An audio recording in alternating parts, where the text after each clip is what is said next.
mapagmataas sa magulang.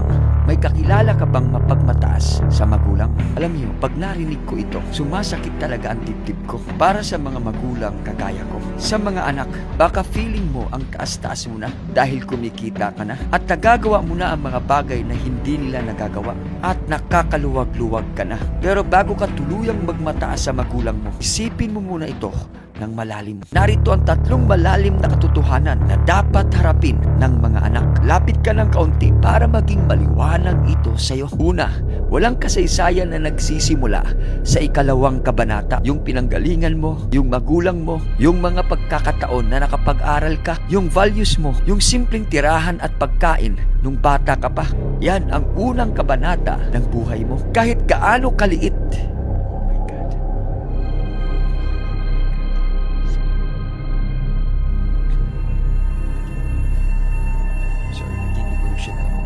kahit gaano kaliit o kahirap ang buhay na naibigay nila, ginapang nila yun. Tol, pakinggan mo, baka hindi pera ang naibigay nila. Baka puyat, pawis at pagpapakasakit ang naging puhunan nila. Pangalawa, ang pera at trabaho, hindi yan sukatan ng halaga ng isang tao. Oo, siguro mas maunlad ka na sa buhay mo ngayon. Marahil marami ka ng alam na hindi alam ng magulang mo. Pero ang karunungan ng buhay, yung tibay ng loob, ang paraan ng pagharap ng hirap ng buhay, hindi mo kayang bilhin yan. At madalas, mas marunong pa ang mga magulang natin pagdating dyan. Pangatlo, ang pagmamataas sa magulang ay tanda ng kakulangan sa pag-unawa. Baka nakikita mo lang kasi ang mga bagay na wala sila. Hindi mo nakikita ang lahat ng bagay na naibigay nila. Baka nakalimutan mo nang hilaing kanila papasok sa eskwelahan. O ang mga gabing nag-aalala sila kung may sakit ka.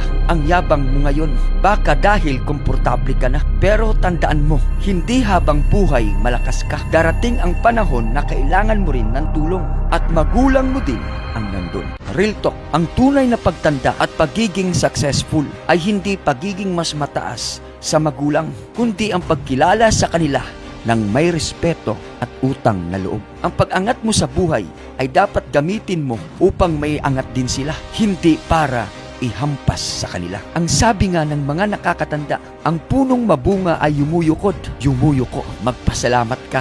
At gamitin mo ang pinag-aralan mo at pinaghirapan mo upang suklian sila, hindi para itakwil. Dahil kapag nawala na sila, mas gugustuhin mo pang marinig muli mga payo at sermon nila kaysa sa marinig ang sarili mong nagmamalaki at nagmamataas sa kanila. See you in my next video. God bless, kapatid.